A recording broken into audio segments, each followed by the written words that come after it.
Olá, irmãos, graça e paz. Este é o momento das comunicações da semana, para que você fique sempre por dentro de tudo o que está acontecendo em nossa igreja. Vamos ver?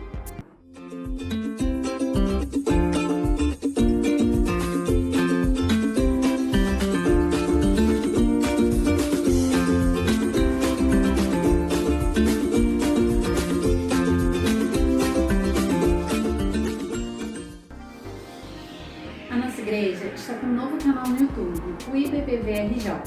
Lá você pode rever as mensagens do pastor, os louvores ministrados pelos nossos irmãos e também os avisos da semana.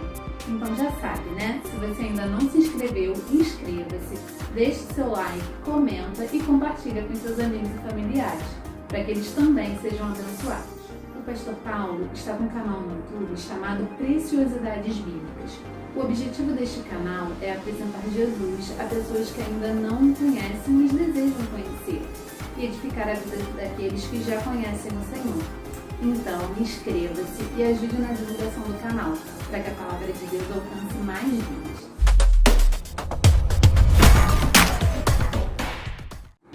Se você tem um testemunho a dar sobre sua experiência com Deus durante este período de isolamento social, liga para a secretaria para obter mais informações. Deverá ser gravado um vídeo de no máximo 3 minutos, que será reproduzido durante os cultos.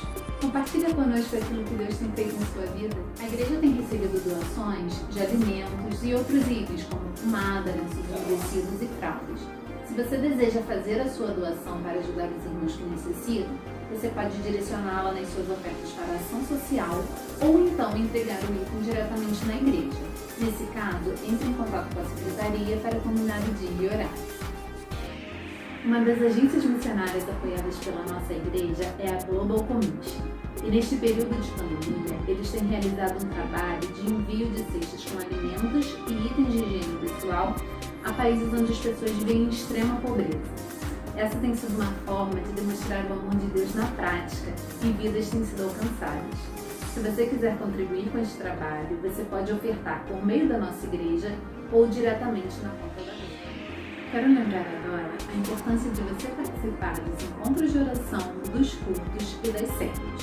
Os encontros de oração acontecem aos domingos, de manhã às 9h30 e no final da tarde às 17h30. Os cultos são logo após os encontros de oração, pela manhã às 10 horas e à noite às 18 horas. Siga as orientações enviadas pelo pastor para que, mesmo distantes, possamos participar juntos. E participe também das células durante a semana, junto com a sua família ou virtualmente com outros irmãos. E não deixe de enviar a sua foto, ok? Durante este período, você pode fazer a entrega dos seus dízimos e ofertas por transferência via internet ou depósito bancário. Eu vou deixar aqui os dados bancários da igreja, caso você faça de uma dessas formas. Nesse caso, você deve entrar em contato com a secretaria para informar a que se destinam os valores. Se preferir, você pode ir até a igreja e depositar o seu dízimo e a sua oferta no gasofilaço. Nesse caso, você deve entrar em contato com a secretaria para combinar o dia e horário. Não esqueça de ir de máscara e de levar seu álcool em gel. Eu vou encerrar agora com os aniversariantes da semana. No dia 23, Tayele Pereira da Silva. No dia 25, Daniel Xavier Lucena. E no dia 26, Luana da Silva Nascimento. Que Deus abençoe grandemente a vida dos aniversariantes. E esses foram os avisos dessa semana. Eu fico por aqui. Bom culto para você!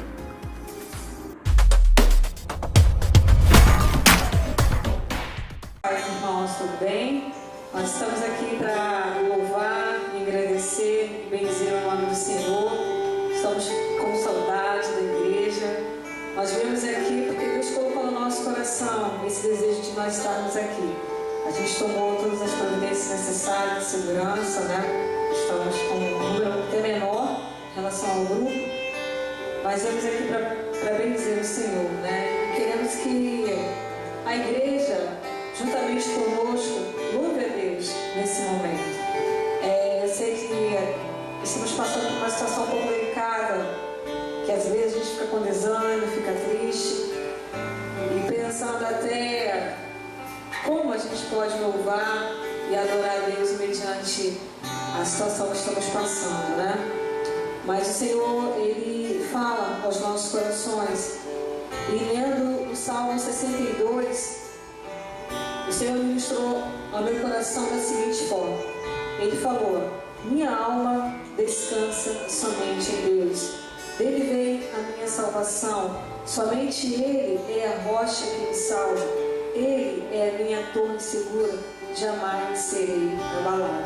Então, que você aí na sua casa, juntamente com a sua família, possa nesse momento louvar ao Senhor conosco, reconhecendo que Ele é a nossa torre segura, Ele é a nossa salvação, é aquele que nos sustenta, é aquele que nos anima, é aquele que coloca em nossos corações, em nossos lábios, o louvor a Ele.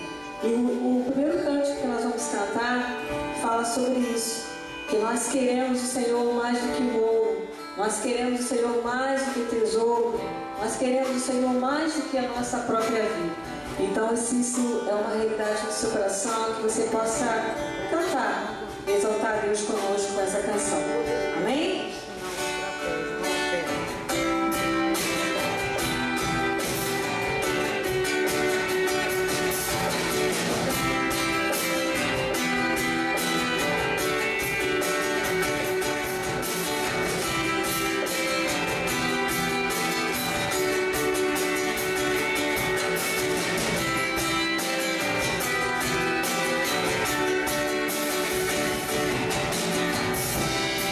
Música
Não sou apenas servo, teu amigo me tornei.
Agradecemos a Ti, porque só o Senhor é merecedor da nossa adoração, só o Senhor é merecedor do nosso louvor, só o Senhor é merecedor de estarmos aqui para adorar e dizer, Senhor, o quanto nós o amamos, o quanto nós necessitamos de Ti, o quanto nós precisamos de Ti.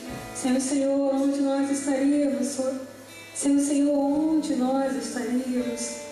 Nós louvamos o Teu nome, Te adoramos, dizemos, ó Pai, quão grande é o Teu nome, Tu és precioso para nós. Tu és a nossa herança, Tu és a nossa porção, Tu és a nossa segurança, Tu és o nosso amado, Tu és o nosso conforto, o nosso consolo. Tu és a nossa torre, a torre onde a gente pode correr e se esconder em Ti. Muito obrigada, Deus, porque podemos adorar a Ti. Então recebe o nosso louvor e a nossa adoração, em o nome do Senhor Jesus. Amém e amém.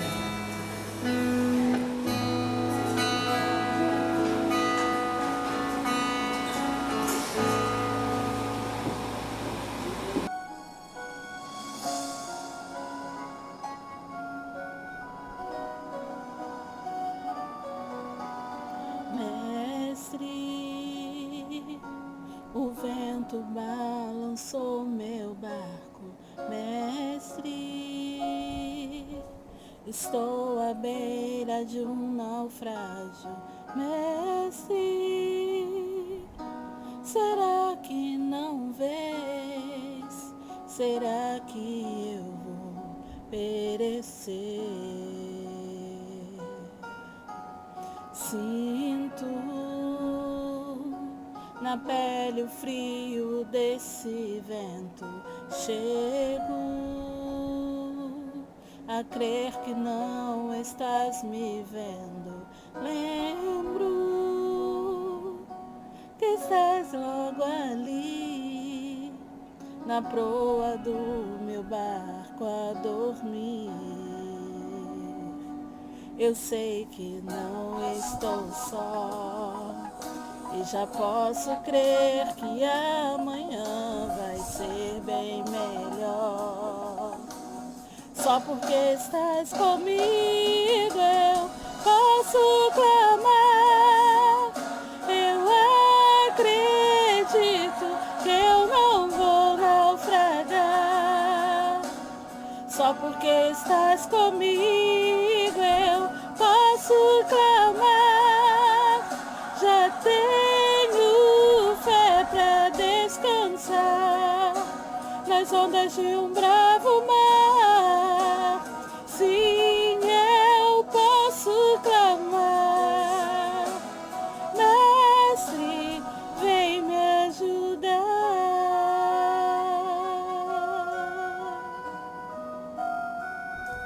Eu sei que não estou só e já posso crer que amanhã vai ser bem melhor. Só porque estás comigo eu posso clamar. Eu acredito que eu não vou naufragar. Só porque estás comigo eu posso clamar. Já tenho fé pra descansar nas ondas de um bravo mar. Sim, eu posso clamar. Mestre, vem me ajudar. Quem é esse que até o vento e o mar lhe obedecem? Quem é esse que ordena e milagres acontecem? Jesus, esse nome toda língua confessará. Céu e terra se prostram pra te adorar. O presente que Deus enviou pra nós. Jesus, até o vento se cala pra ouvir tua voz.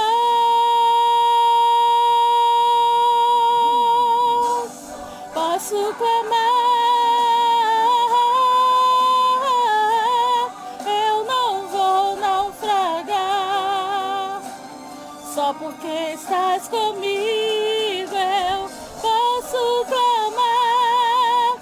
Já tenho fé pra descansar nas ondas de um bravo mar. Sim, eu posso clamar. Mestre, vem me ajudar.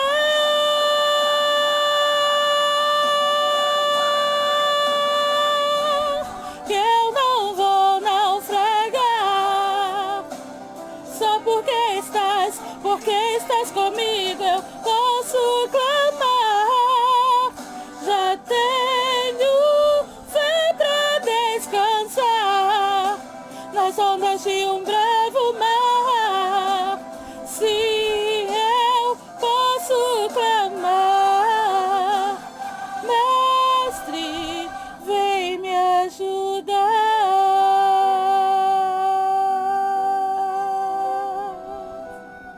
Vem me ajudar.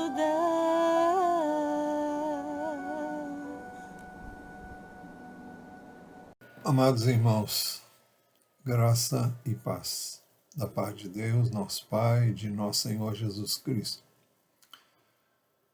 Gostaríamos de pedir que você orasse agora pedindo que o Senhor falasse, peça que Deus fale ao seu coração e também a quantos estão reunidos com você e também as outras pessoas que você não está vendo, mas que estarão vendo e ouvindo esta mensagem para que Deus opere no coração delas, para trazer luz, entendimento, compreensão da sua vontade para uma vida coerente com a palavra de Deus. Quanto a mim, ore para que Deus me use como instrumento para alcançar a sua vida e a vida destas pessoas pelas quais vamos orar também. Senhor, nós buscamos a Tua face, reconhecemos mais uma vez a total dependência que temos de Ti para a transmissão da Tua palavra. Eu te rogo que o Teu Espírito encontre plena liberdade e ação na minha vida, para a transmissão da Tua palavra e na vida daqueles que vão ouvir, para que sejam tocados, sejam realmente trabalhados por Ti agora, conforme a Tua sabedoria e o conhecimento que só o Senhor tem de cada pessoa. Então, vem nos abençoar através desse momento e glorifica o Teu nome. Te pedimos no nome de Jesus. Amém. Muito bem.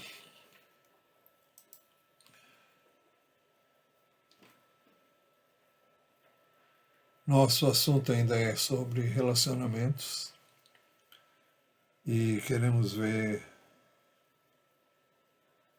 algo novo dentro do que estamos tratando, mas antes disso vamos ver as bases para o que nós estamos falando. Nós temos falado que o pecado trouxe a quebra de relacionamentos entre o homem e Deus, entre as pessoas, entre os cônjuges, entre os filhos e seus pais, entre os pais e seus filhos, entre irmãos, entre subalternos e superiores, e vice-versa. Vimos que primeiro o pecado trouxe a quebra de relacionamento do ser humano com Deus. Vimos que Deus providenciou o meio para que o ser humano se reconciliasse com Ele através de Jesus. Em segundo lugar, nós vimos que o pecado trouxe a quebra de relacionamentos do ser humano com o seu próximo. E a reconciliação com Deus também prevê a reconciliação com o meu próximo por meio de Jesus Cristo. Vimos também que, por isso mesmo, nenhum de nós pode abrigar qualquer inimizade ou ressentimento no íntimo, sem ferir o propósito de Deus em Cristo Jesus, que é a nossa reconciliação com Ele e a nossa reconciliação uns com os outros. Vimos que o meu pecado afetará a minha comunhão com Deus se eu deixar de amá-lo como devo. Vimos isso quando Jesus foi inquirido sobre qual seria o principal de todos os mandamentos. E ele respondeu: o principal é: escute, ó Israel, o Senhor nosso Deus é o único Senhor, ame o Senhor seu Deus de todo o seu coração, de toda a sua alma, de todo o seu entendimento e com toda a sua força. Vimos também que o meu pecado afetará a minha comunhão com Deus e com o meu próximo, se eu deixar de amar o meu próximo como devo. Por isso que Jesus disse também: o segundo mandamento em importância é: ame o seu próximo como você ama a si mesmo. E ele acrescentou: não há outro mandamento maior do que estes. Meu pecado, então, se não for confessado e deixado, vai tirar a minha paz interior e a minha alegria de viver. Por isso, Colossenses 3,15 nos faz saber isso. Meu pecado afetará minha relação, então, com Deus, com as pessoas e comigo mesmo. A Bíblia diz em Colossenses 3,15 que a paz de Cristo seja o árbitro no coração de vocês, pois foi para esta paz que nós fomos chamados, em um só corpo. Então nós devemos, se não confessarmos o nosso pecado imediatamente, se o pecado não for deixado, ele vai tirar a minha paz interior, a minha alegria de viver, ele vai afetar a minha relação com Deus, com as pessoas e comigo mesmo. Isso irá acontecer se eu desprezar os princípios de Deus para os meus relacionamentos. Hoje nós queremos examinar a questão da necessidade da restauração de relacionamentos danificados.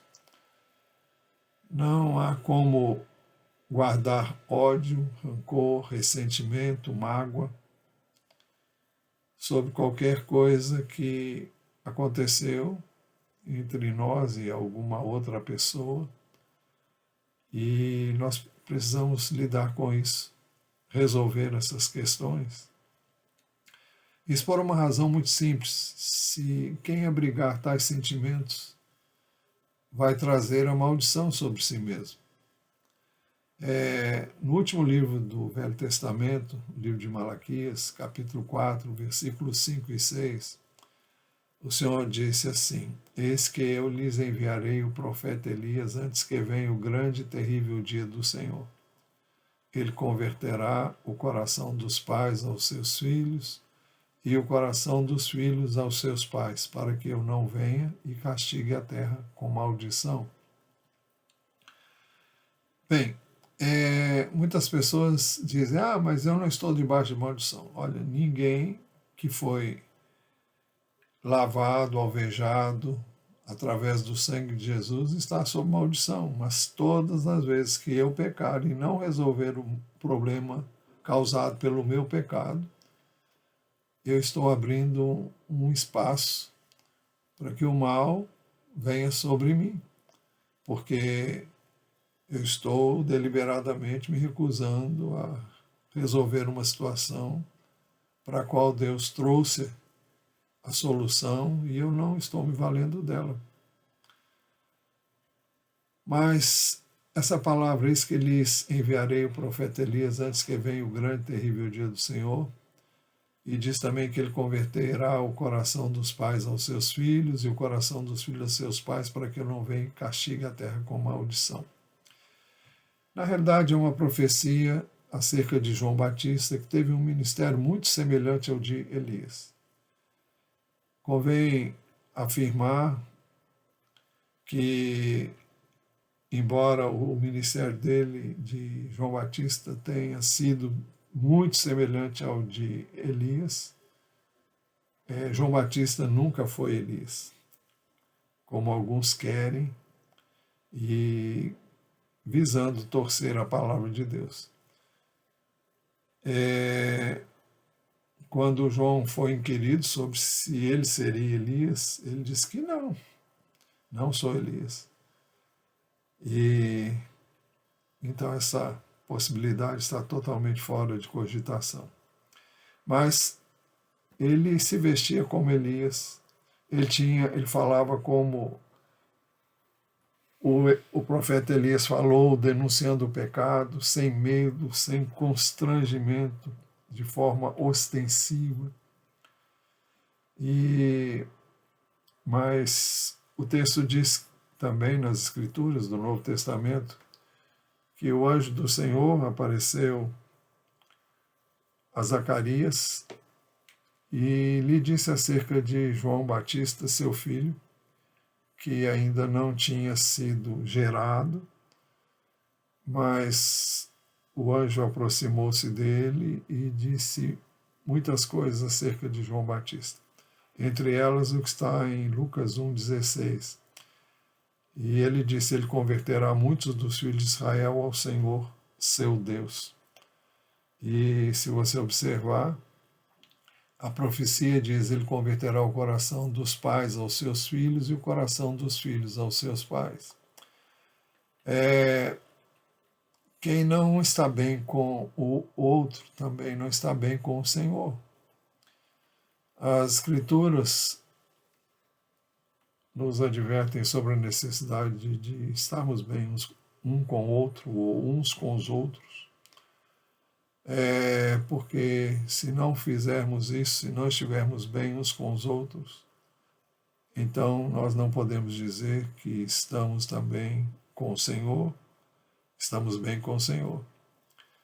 Um trecho bastante conhecido de todos vocês, porque já temos falado muito sobre eles, muitas vezes. Está em 1 de João, capítulo 1, versículos 5 a 7.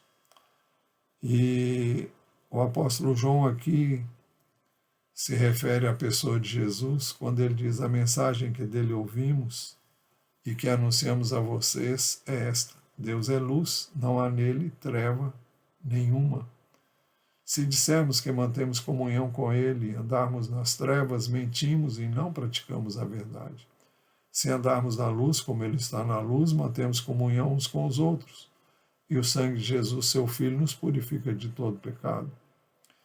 Bom, o que João diz ter ouvido de Jesus é que Deus é luz e nele não há qualquer treva. É impossível que eu e você tenhamos comunhão com ele se nós não temos comunhão uns com os outros. Por isso que ele diz: se dissermos que mantemos comunhão com ele e andarmos nas trevas, mentimos e não praticamos a verdade. Se andarmos na luz como ele está na luz, mantemos comunhão uns com os outros e o sangue de Jesus, seu Filho, nos purifica de todo pecado. Se Deus é luz e nele não há treva nenhuma, para que tenhamos comunhão com ele, nós temos que andar na luz. E se nós andarmos nas trevas e dissermos que estamos andando com Deus, nós estamos mentindo e não praticamos a verdade. O apóstolo João também escreveu na primeira epístola, capítulo 2, versos 9 a 10. Quem diz estar na luz, mas odeia o seu irmão, está nas trevas até agora.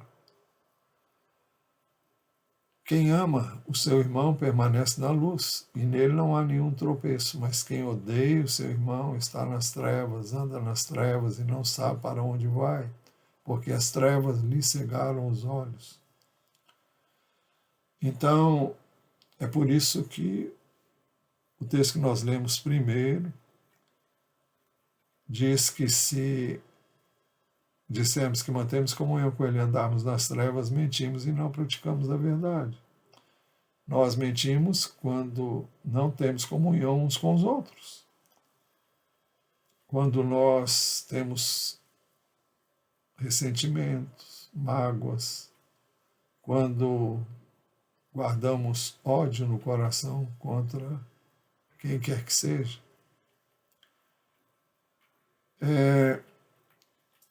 Por isso que o anjo do Senhor que apareceu a Zacarias para anunciar o nascimento de João Batista, seu filho de Zacarias, ele disse, Lucas 1, 16 e 17, ele converterá muitos dos filhos de Israel ao Senhor seu Deus, e irá diante do Senhor no espírito e poder de Elias, para converter o coração dos pais aos filhos, converter os desobedientes à prudência dos justos e habilitar para o Senhor um povo preparado. Veja como as coisas se encaixam. Ele irá diante do Senhor. O Senhor aqui é uma referência ao Senhor Jesus, no espírito e poder de Elias. Ou seja, o mesmo Espírito que esteve sobre Elias, é uma referência ao Espírito Santo, estaria também sobre ele. Ele foi cheio do Espírito desde o ventre. E ele veio para converter o coração dos pais aos filhos, converter os que estão andando em desobediência à prudência dos justos e habilitar para o Senhor um povo preparado. Ele veio para preparar aqueles que depois dele poderiam receber Jesus Cristo e saber que ele era quem realmente ele disse que era, o Filho de Deus. Muito bem. Ele veio para preparar então o coração do povo, para que o povo se arrependesse, se convertesse, deixasse seus pecados. É por isso também que Lucas capítulo 3, versículos 3 a 6 diz assim, é uma referência ao ministério de João Batista,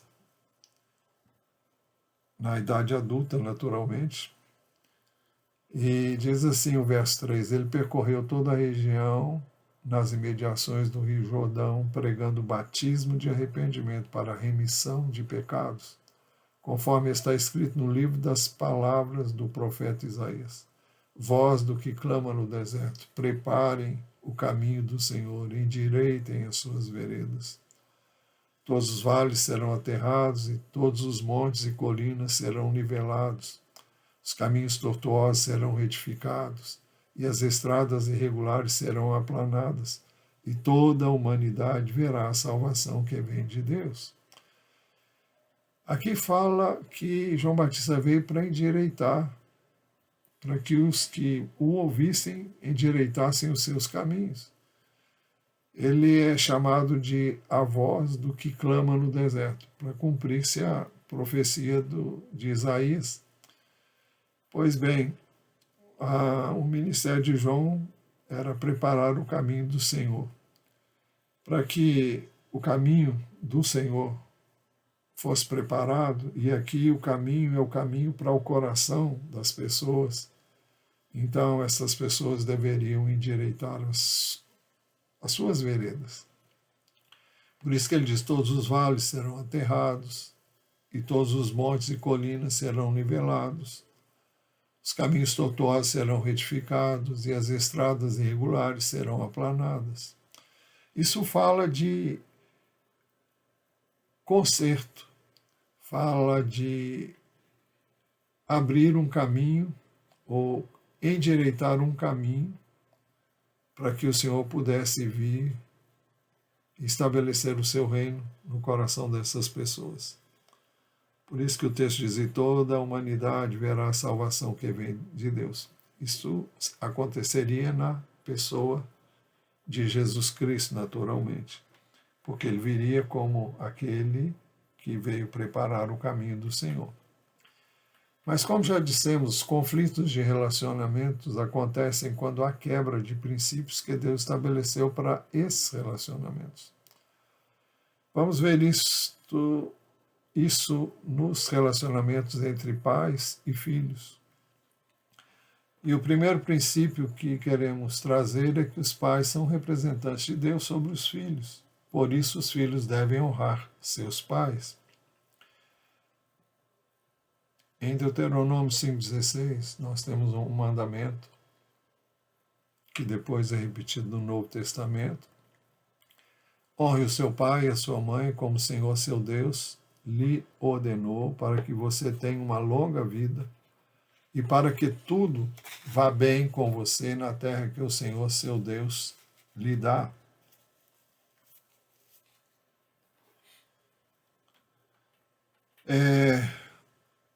Honre o seu pai e a sua mãe como o Senhor seu Deus lhe ordenou, para que você tenha uma longa vida e para que tudo vá bem com você na terra que o Senhor seu Deus lhe dá.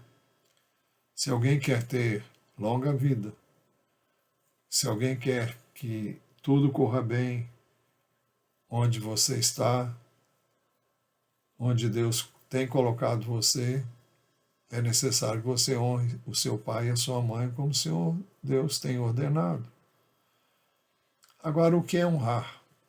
Honrar é tratar com honra, de acordo com a posição que a pessoa a quem você deve honrar tem. E o pai é colocado como autor, e os pais são colocados sobre os filhos na qualidade de representantes de Deus. E eles não são Deus, não são impecáveis, eles são pecadores, são falhos, mas Deus deu a eles essa dignidade. E tratar com honra é tratar com dignidade. Dignidade significa um tratamento próprio dos pais. E Deus está dizendo para honrar os pais. Então, os pais devem ser tratados com dignidade, não de qualquer maneira. Também fala de deferência, um lugar de importância que os filhos devem dar aos seus pais. Também isso, honrar é tratar com respeito. E quem respeita, acata, ouve e atende. Em outras palavras, obedece. Honrar é também sustentar na velhice ou invalidez.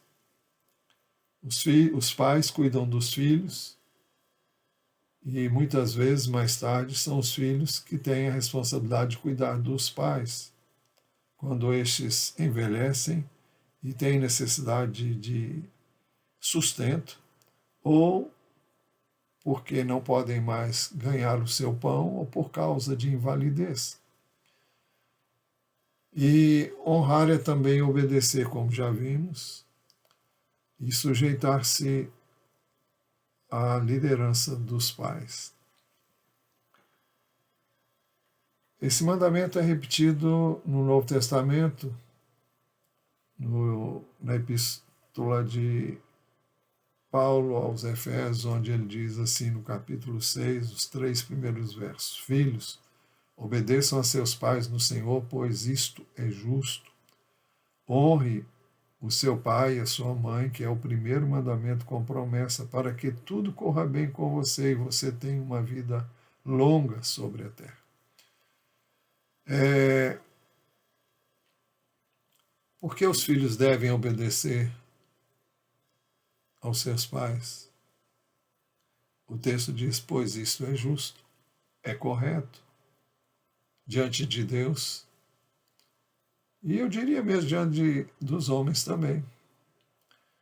Então, como já dissemos, o texto diz que é o primeiro mandamento com promessa. Qual é a promessa? Para que tudo corra bem com você e você tenha uma longa vida sobre a terra. Com certeza é isso que os pais querem em relação a seus filhos. E os próprios filhos devem querer isso em relação a eles mesmos. No livro de Provérbios, capítulo 6, a partir do verso 20, nós lemos assim: Meu filho, guarde o mandamento de seu pai e não abandone a instrução de sua mãe. Tenha-os sempre amarrados ao seu coração, pendure-os no teu pescoço. Naturalmente, é uma figura de linguagem. O mandamento deve ser amarrado no coração, pendurado no seu pescoço. Isso tem, como dissemos, sentido figurado. Você deve ter o mandamento sempre no seu coração, deve tê-lo sempre em mente e não se esquecer dele de forma alguma. E o texto diz, quando você andar, essa instrução, a instrução de quem é? É da mãe. O texto diz, meu filho, guarde o mandamento de seu pai e não abandone a instrução de sua mãe. Então, quando você andar, essa instrução guiará. Quando você se deitar, ela o guardará. Quando acordar, falará com você. Porque o mandamento é lâmpada e a instrução é luz. E as repreensões da disciplina são o caminho da vida. Bem, o texto diz que quando você andar, essa instrução que a mãe dá o guiará. Quando você se deitar, ela o guardará. Quando acordar, vai falar com você. E ele diz que o mandamento, e o mandamento aqui é do pai, guarde o mandamento de seu pai. O texto diz, porque o mandamento é lâmpada e a instrução é luz e as repreensões da disciplina são o caminho da vida. Normalmente, os filhos não gostam de ser repreendidos, não gostam de ser disciplinados, mas o texto é muito claro em dizer que é justamente através do mandamento do pai, da instrução da mãe e as repreensões, a disciplina vão levar este filho ou estes filhos a vida, a terem uma vida longa, a serem abençoados, a serem bem-sucedidos em toda a sua vida, em todo o seu caminho. Escrevendo aos Colossenses, o apóstolo Paulo também diz: filhos, em tudo obedeçam a seus pais, pois fazer isso é agradável diante do Senhor. Ou seja, é algo que cai no agrado de Deus. Porque Deus fez assim, Deus deixou estes mandamentos, e se Ele deixou, é para o bem daqueles que o observam. E nós devemos observá-los para o nosso próprio bem. Os conflitos de relacionamentos acontecem quando há quebra de princípios que Deus estabeleceu para esses relacionamentos. O segundo princípio é que os pais são representantes de Deus sobre os filhos, por isso têm a responsabilidade de ensinar, educar e instruir os seus filhos.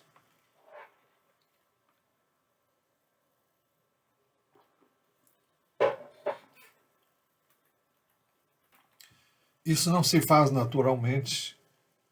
Antes, quando eu digo naturalmente, eu estou dizendo automaticamente. Antes requer disciplina, trabalho árduo, mas colhe em si os resultados. Então, se quisermos ensinar, educar, instruir nossos filhos, isso vai requerer uma disciplina de quem, no caso do pai e da mãe, vai implicar em trabalho árduo, repetitivo, insistente, perseverante, mas vai dar o resultado. Também no livro de Provérbios 22, versículo 6, nós lemos assim: ensine a criança no caminho que deve andar, e ainda quando for velho não se desviará dele. Aquilo que aprendemos quando criança, através de nossos pais, não sai, fica. E pode ser que às vezes demore a frutificar, mas vai frutificar. E em algum momento a ficha vai cair e aquela criança que recebeu essa instrução vai se lembrar e vai, mesmo que tenha se desviado do seu caminho por algum momento, algum instante, ele vai retornar ao caminho. Ensina a criança no caminho que deve andar e ainda quando for velho não se desviará dele. Aquilo não sai, aquilo fica. Se foi transmitido com amor, se foi transmitido com zelo, com cuidado, com dedicação, com empenho, isso vai ficar. No livro de Deuteronômio, capítulo 6, versos 4 a 7, texto que os irmãos conhecem bastante, nós lemos assim: escute, Israel, o Senhor nosso Deus é o único Senhor. Estão lembrando que Jesus disse que esse é o principal dos mandamentos. Portanto, ame o Senhor seu Deus de todo o seu coração, de toda a sua alma e com toda a sua força. Estas palavras que hoje lhe ordeno estarão no seu coração. Você as inculcará a seus filhos e delas falará quando estiver sentado em sua casa, andando pelo caminho, ao deitar-se e ao levantar-se. Então, o texto é muito claro. Nós temos que amar o Senhor,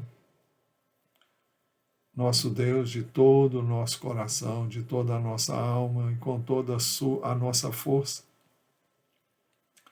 E as palavras que Deus deixou para nós devem estar no nosso coração. Estas palavras que hoje lhe ordeno estarão no seu coração. Porque se não estiver no coração, nós não poderemos ensinar. Nós não podemos dar uma coisa que não está dentro de nós, algo que é verdadeiro em nós e dentro de nós. Nós só podemos falar, Jesus disse que a boca fala do que está cheio o coração.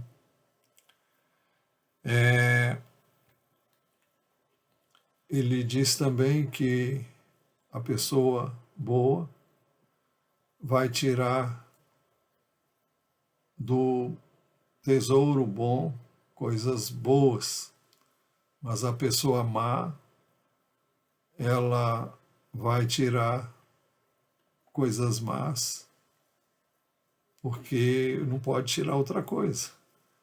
Então, se nós amarmos a Deus com todo o nosso coração, alma, força e entendimento, se tivermos essa palavra no coração, nós falaremos dela para os nossos filhos e vamos buscar inculcá-las neles.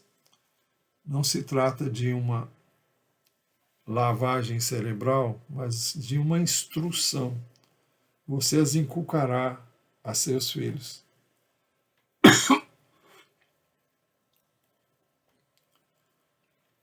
E delas falará quando estiver sentado em sua casa, andando pelo caminho, ao deitar-se, ao levantar-se. Quando é isso? O tempo todo.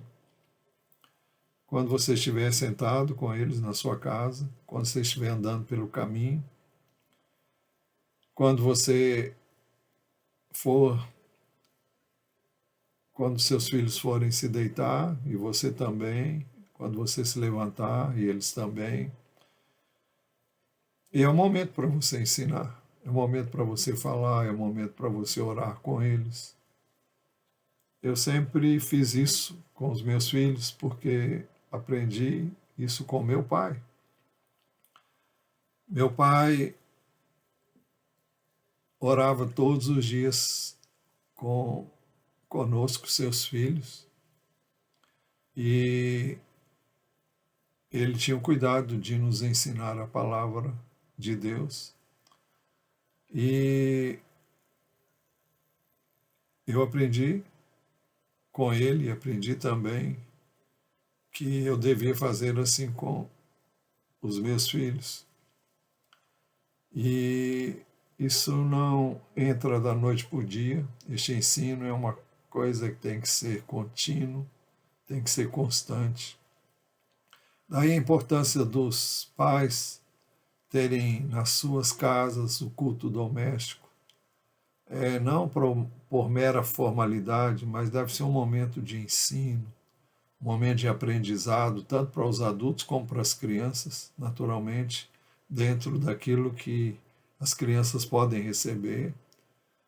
E, dependendo do caso, você deve ter uma literatura apropriada à idade destas crianças e ir inculcando a palavra de Deus nos seus corações e mentes através das histórias bíblicas. E sempre que tiver oportunidade, falar com eles, mostrar o que é certo, mostrar o que é errado. Olha, a palavra de Deus diz isso. Olha, a palavra de Deus diz que isso aí que estão fazendo não é correto. Você não faça isso dessa maneira. E assim vai. As crianças vão aprendendo e vão naturalmente olhar para os seus pais e ver se eles falam, se eles vivem aquilo que eles falam, né? Porque se os pais ensinam uma coisa e não vivem o que ensinam, eles vão aprender com o que você faz, ou vocês, pais, mãe, pai, fazem, e não com aquilo que vocês dizem para eles. Mas Colossenses 3:21, quando o apóstolo Paulo escreveu a eles, os colossenses, ele disse assim no capítulo 3, verso 21, pais, não irritem os seus filhos para que eles não fiquem desanimados. Inúmeras vezes tenho dito aos irmãos, na igreja onde estamos, que os pais irritam seus filhos quando cobram deles algo que eles não deram. Muitas vezes os pais ficam envergonhados quando os filhos fazem algo que os compromete como educadores. E então eles ficam irritados, cobram dos filhos um comportamento que eles não ensinaram para eles. E isso pode levar os filhos a ficarem desanimados. Como diz o texto, não irritem seus filhos para que eles não fiquem desanimados. Quando o filho fica desanimado em relação aos seus pais? Quando eles cobram algo que eles não receberam. Eles não podem dar se não recebem. Filhos não podem amar se não recebem amor. Filhos não podem perdoar se não são perdoados. Filhos não podem experimentar os princípios da palavra de Deus se eles não veem esses princípios vividos na vida de seus pais. Efésios 6:4 dizem: vocês pais, não provoquem os seus filhos a ira, mas tratem de criá-los na disciplina e na admoestação do Senhor. Então, aqui está como evitar que os filhos fiquem irados, fiquem irritados. Os pais devem criá-los na disciplina e nos caminhos do Senhor, na admoestação, no ensino do Senhor.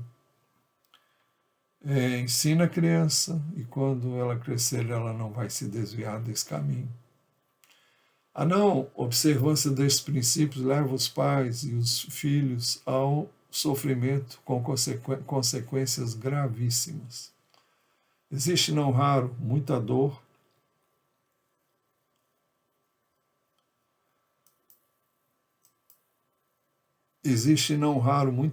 muitas feridas, muita negligência, muita indiferença, muito ressentimento, muita mágoa, muito ódio até nas relações entre pais e filhos, porque não se teve o cuidado, no caso dos pais, de ensinar os seus filhos.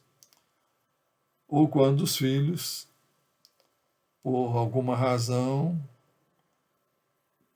não obedecem aos seus pais e são por isso disciplinados, às vezes nem sempre isso é feito com a devida adequação. Enfim, são inúmeras as situações que podem levar os filhos a guardarem ressentimentos contra seus pais e pais também ficarem ressentidos com seus filhos quando eles não recebem um tratamento que eles gostariam de ter, mas não ensinaram os seus filhos a dar esse tratamento que eles devem ter.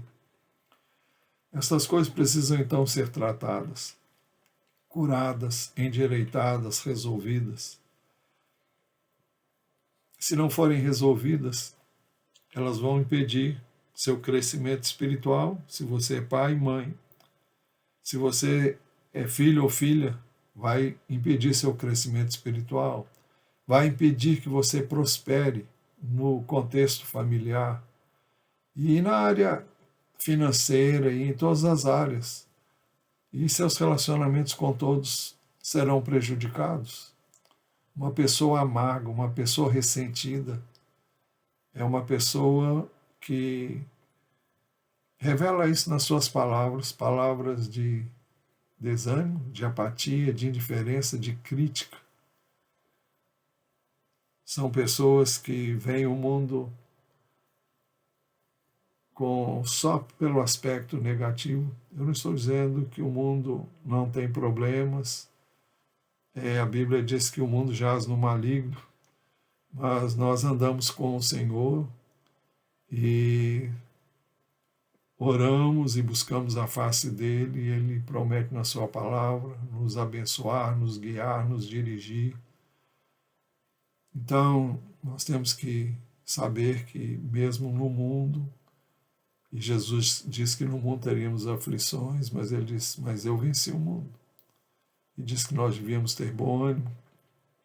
Então, se essas questões não forem resolvidas, elas vão impedir seu crescimento espiritual, sua prosperidade familiar, financeira e seus relacionamentos com todos. Isso poderá ser feito se aplicarmos um princípio básico que Deus estabeleceu para curar as pessoas com relacionamentos danificados. É o terceiro princípio, é o perdão. Perdão, você deve pedir perdão e deve perdoar. Perdão deve ser pedido quando cometemos erros, quando falhamos. Tiago 4,10 diz: humilhem-se diante do Senhor e Ele os exaltará. Há pecados que eu tenho que confessar a Deus, mas há pecados que eu tenho que confessar às pessoas às quais ou contra as quais eu pequei e depois também a Deus. O perdão deve ser dado quando sofremos com os erros dos outros. Lucas 6,38, melhor, 37, o final diz assim: perdoem e serão perdoados. Deem e lhes será dado. Boa medida, prensada, sacudida e transbordante será dada a vocês. Porque com a medida com que tiverem medido, vocês serão medidos também. Eu devo perdoar, por quê? Porque eu fui perdoado. Porque eu sou perdoado. Quem me perdoou? O próprio Deus, através de seu Filho, nosso Senhor Jesus Cristo. E eu fui perdoado de todos os meus pecados. Ele me amou, não porque eu fosse merecedor, mas porque Ele me amou, e o seu amor o levou à cruz, levou Jesus à cruz, e foi a maior demonstração de amor tanto do próprio Senhor Jesus como do Pai, ao dar o seu Filho, para nos remir de todo o pecado e de toda a injustiça, sofrendo Ele mesmo a punição que nós merecíamos pelos nossos pecados. Então o texto diz: perdoem e serão perdoados. À medida em que eu perdoo, eu sou perdoado. Deem-lhe será dado. Boa medida, prensada, sacudida e transbordante será dada a vocês, porque com a medida com que tiverem medido, vocês serão medidos também. Eu recebo na medida em que eu dou. E mesmo que eu não receba, eu devo dar. Eu devo perdoar. Então, eu tenho que dar porque, no mínimo, eu já recebi o perdão de Deus. E se Deus me perdoou, quem sou eu para não perdoar o outro? Se isso não for feito quando cometemos o erro, deve ser feito quando caímos em nós.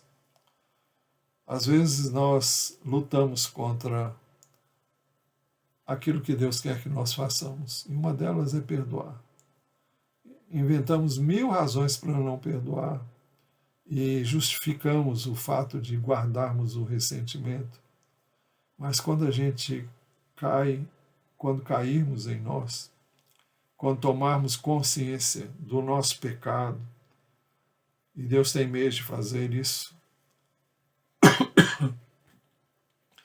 Ele faz isso através de situações que nos vão levar ao quebrantamento, em que vamos nos dobrar e que vamos entender que finalmente não tem outro caminho, é isso mesmo.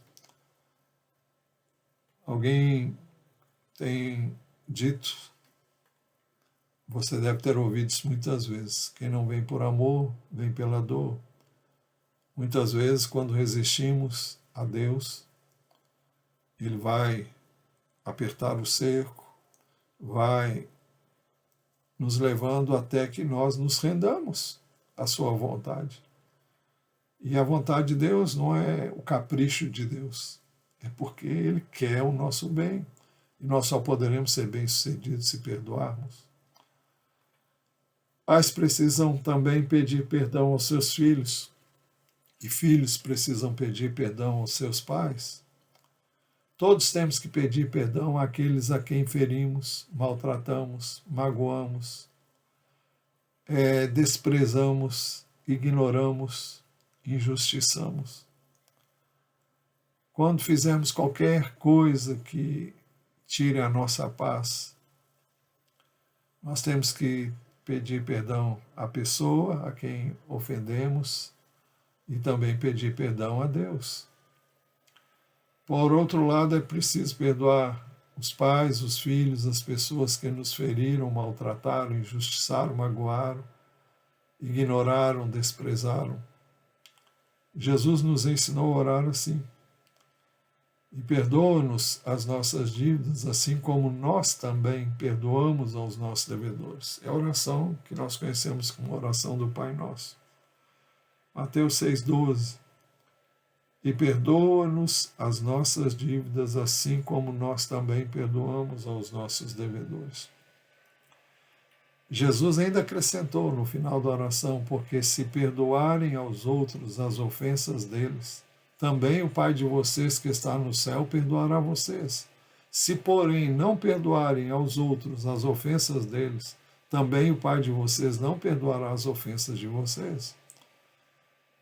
Nós temos o perdão de Deus, mas se recusarmos a perdoar as pessoas depois de termos sido perdoados, o texto diz que nós não seremos perdoados. Não seremos perdoados por não perdoar. Não é que Deus voltou atrás, não. Mas se eu não perdoo, eu também não tenho perdão quando me recuso a perdoar. Concluindo, nós precisamos fazer isso para que não fiquemos debaixo de maldição. Eis que eu lhes enviarei o profeta Elias antes que venha o grande e terrível dia do Senhor. Ele converterá o coração dos pais aos seus filhos e o coração dos filhos a seus pais, para que eu não venha e castigue a terra com maldição.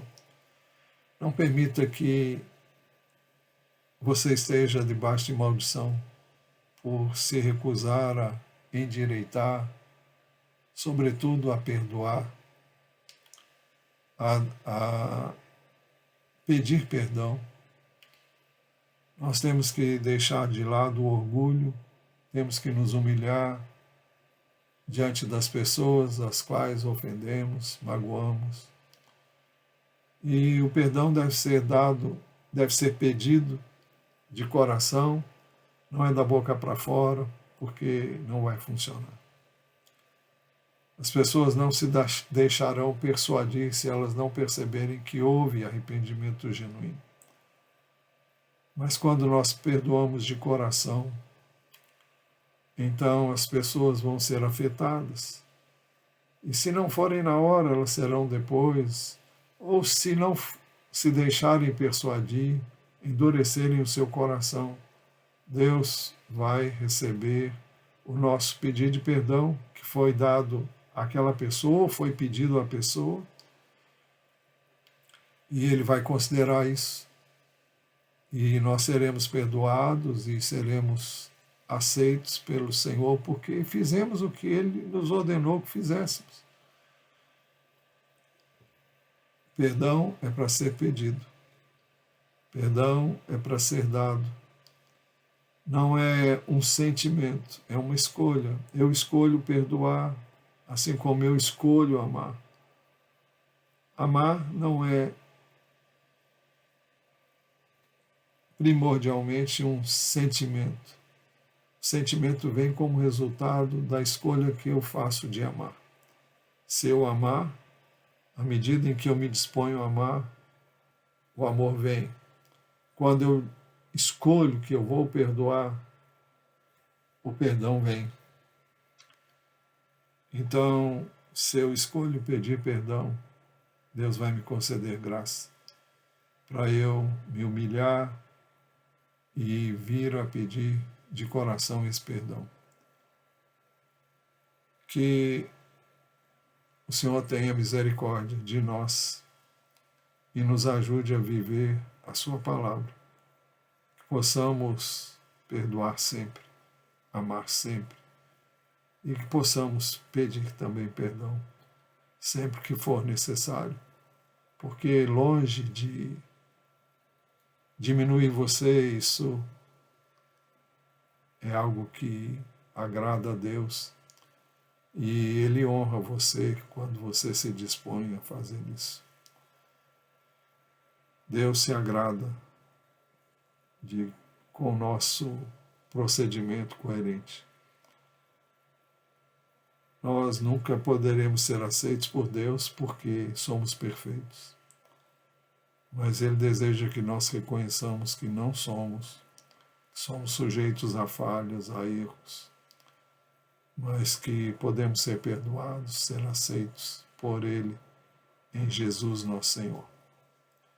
Senhor, nós buscamos a Tua face e pedimos que o Senhor esteja operando agora nos corações dos filhos em relação a seus pais, para que haja perdão, haja conserto, haja endireitamento, e também no coração dos pais em relação aos seus filhos, para que eles perdoem, para que eles peçam perdão por terem falhado, por terem errado nas suas decisões, nas suas escolhas, na maneira como lidaram com as dificuldades e nem sempre souberam resolver as questões como deviam resolver.